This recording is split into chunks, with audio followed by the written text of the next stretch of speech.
पहली उल्टी।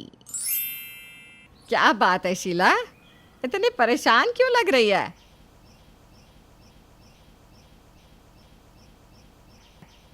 तुझे अपने मन की क्या बताऊं। बेटे बहू की शादी को 5 साल होने को आए, लेकिन अभी तक घर में खुशखबरी नहीं आई। अभी कल ही मेरे चाचा की लड़की का फ़ोन आया था। उसकी बहू को भी 4 साल हो गए, लेकिन अभी तक कोई खबर नहीं। पता नहीं कैसा ज़माना आ गया है। हर दूसरे घर की समस्या हो गई है ये तो। सालों डॉक्टरों के यहाँ धक्के खाओ और तब जाकर बच्चे का मुंह देखने को मिलता है। सहेली की बात सुनकर 3 महीने पहले ही ब्याह कर आई बेटी की नई नवेली दुल्हन श्वेता का चेहरा मेनका की आंखों के आगे घूम गया। मेनका ने फ़ोन तो रख दिया, लेकिन अब उसका मन बड़ा बेचैन था। हे ठाकुर जी, बस जल्दी से जल्दी बहू खुशखबरी सुना दे। इधर उधर की बातें सुनकर मेरा तो दिल बैठा जा रहा है। बस बहू के पैर भारी हो जाए तो मैं 1.25 किलो लड्डू का भोग लगाऊंगी। 2 सप्ताह के बाद। शिवम चलो ना, आज मेरा कुछ चटपटा खाने का मन है। अच्छा बताओ क्या खाना है, मैं घर पर ला देता हूँ। नहीं, मुझे चाट खानी है। कुछ तीखा और खट्टा खाने का बहुत मन कर रहा है। प्लीज़ मुझे बाहर ले चलो ना। श्वेता और शिवम की बातें उनके कमरे के बाहर से गुजर रही उसकी सासू माँ भी सुन लेती है। स्वीटी, बहू का खट्टा खाने का मन कर रहा है, कहीं खुशखबरी तो नहीं है? हो भी सकता है मम्मी। 1-2 दिन पहले ही भाभी भैया से कह रही थी कि उनकी तबीयत कुछ ठीक नहीं लग रही है। अरे वाह वाह वाह ठाकुर जी, आपने तो बड़ी जल्दी सुन ली मेरी। अब बस जैसा मैं सोच रही हूँ ना वैसा ही हो। मैं तो सच्ची 1.25 किलो के लड्डू का प्रसाद चढ़ाऊंगी। श्वेता और शिवम बाहर खाना खाने चले जाते हैं और देर रात को बाहर से घूमकर वापस आते हैं। अगले दिन सुबह 7 बजे। अरे बेटा श्वेता, 7 बज गए हैं, तुम अभी तक सोकर नहीं उठी? क्या हुआ बेटा, तबीयत ठीक नहीं है क्या? हाँ मम्मी जी, वो मुझे बड़ी कमज़ोरी लग रही है और बार बार उल्टियाँ आ रही हैं, इसलिए शिवम ने बोला कि मैं कमरे में आराम करूं। हाँ तो ठीक ही तो कहा शिवम ने, तो अपने कमरे में आराम कर, मैं सब देख लूँगी। स्वीटी, लग रहा है हमारा शक सही था, तेरी भाभी को तो उल्टियाँ हो रही है।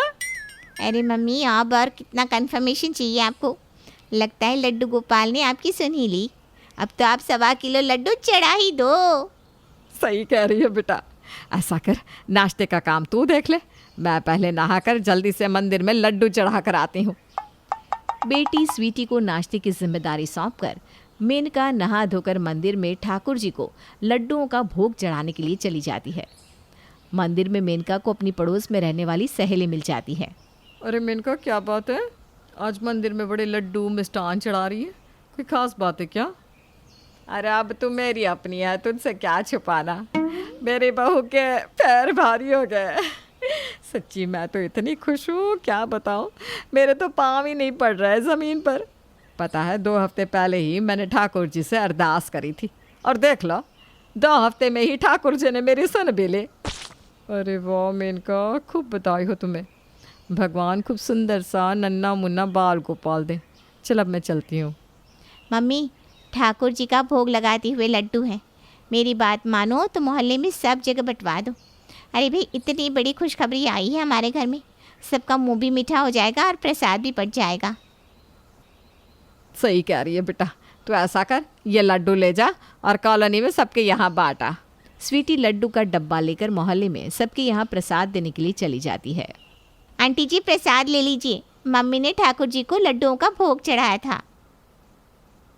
अरे स्वीटी, कितने दिनों बाद तो आई है, आराम से बैठ, मैं चाय बनाती हूँ। नहीं आंटी जी, बैठूंगी नहीं, वो क्या है ना, भाभी की तबीयत थोड़ी ठीक नहीं है, तो घर में बड़ा काम पड़ा है। ओहो, क्या बात है भाई, लड्डू बांटे जा रहे हैं, भाभी की तबीयत भी ठीक नहीं, कुछ खुशखबरी है क्या? अब आपसे क्या छुपाना, क्या झूठ बोलना, बिल्कुल सही पहचाना आपने, खुशखबरी है। मैंने और मम्मी ने तो सोच लिया है कि भाभी को पूरा आराम देंगी, बस जल्दी से नन्ना मुन्ना आ जाए, हमें और कुछ नहीं चाहिए, काम करने के लिए तो हम दोनों है ही। अरे वाह वाह वाह वाह, हमें तो लगा था मेनका ऐसे तो बिना बात में लड्डू खिलाने वालों में से है नहीं। ज़रूर कुछ न कुछ खास बात है, तभी लड्डू बांटे जा रहे हैं। चलो भाई, लड्डू की मिठास तुम्हें बहुत बहुत मुबारक हो स्वीटी। थैंक यू आंटी, अच्छा मैं चलती हूँ। जब से पड़ोसन को श्वेता की प्रेगनेंसी का पता चला था, वो सारे मोहल्ले में इस खबर को फैलाने के लिए बेचैन हुई जा रही थी। शाम होते होते कॉलोनी के हर घर में ये खबर आग की तरह फैल चुकी थी। क्या बात कर रही हो? श्वेता प्रेग्नेंट है? नहीं नहीं, झूठी खबर होगी पक्का। क्या कहा? उसकी सास ने खुद बताया? अरे श्वेता की मम्मी मेरी इतनी अच्छी फ्रेंड है और मुझे पड़ोस वालों से बातें पता चल रही है। चलो कोई बात नहीं, अभी खबर लेती हूँ श्वेता की मम्मी की। कैसी हो विद्या?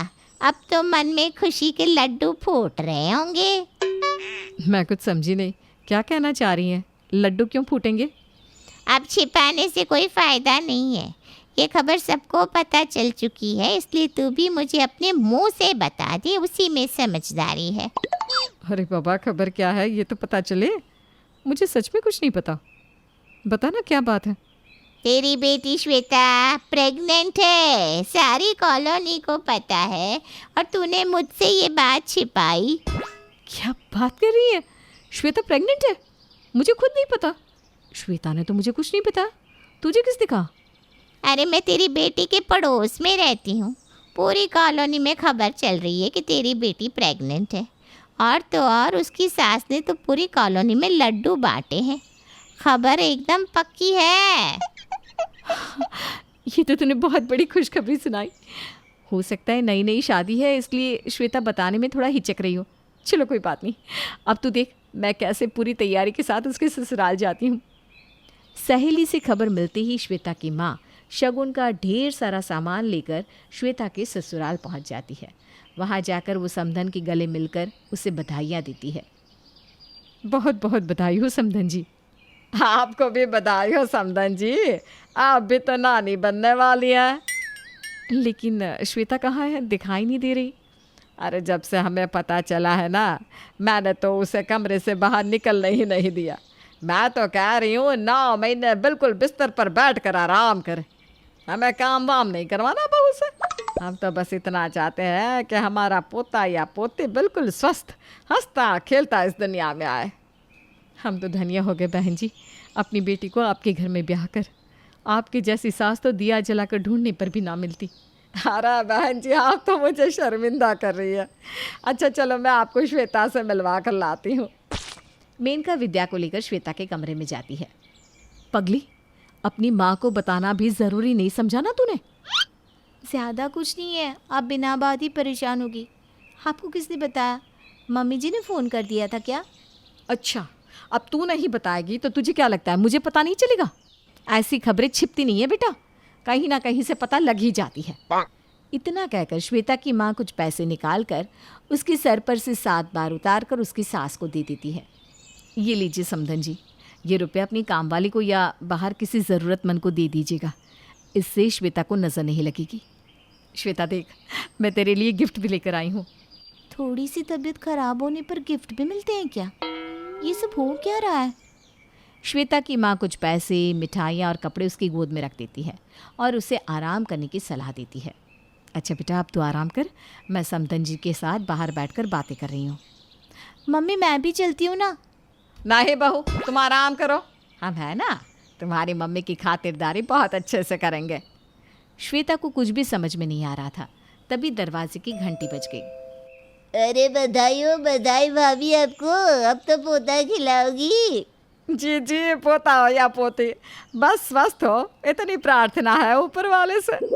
मेनका अभी अपनी ननद से बातें कर ही रही थी कि एक बार फिर बहू श्वेता की उल्टी करने की आवाज़ सुनाई देती है। मेनका दौड़ते हुए श्वेता के कमरे में जाती है। मम्मी जी प्लीज़ डॉक्टर को फ़ोन कर दो ना, मेरी तबीयत ठीक नहीं लग रही, एक घुट पानी पीते ही उल्टी हो रही है। अरे बेटा, होता है तो घबरा मत। अच्छा चल मैं डॉक्टर बुलवा देती हूँ। कुछ ही देर में डॉक्टर घर आ गई थी। चेकअप के बाद इनका बाहर का खाना बिल्कुल बंद करिए, फूड पॉइजनिंग हुआ है इन्हें। लेकिन प्रेगनेंसी में तो बाहर का खाने का मन करता ही है ना डॉक्टर जी, ऐसा कैसे मना कर सकते हैं? क्या आपको किसने कहा कि ये प्रेग्नेंट है? श्वेता बता बेटा। अरे मम्मी जी क्या बताऊँ, मुझे भी तो अभी आपने ही बताया कि मैं प्रेग्नेंट हूँ। है तो तेरा वो जी घबराना, खट्टा खाने को मचलना, फिर ये उल्टियाँ करना, ये सब क्या था? अभी बताया तो आपको, इन्हें फूड पॉइजनिंग हुई है। सत्यानाश, मैंने तो सबको बता दिया। शाम को मेरी सारी सहेलियां बधाई देने आने वाली है, अब उनको क्या कहूँगी? डॉक्टर तो अपना काम करके जा चुकी थी, लेकिन बेचारी मेनका अब मुंह छिपाने को जगह ढूंढ रही थी, क्योंकि मेनका का रॉन्ग नंबर लग गया था।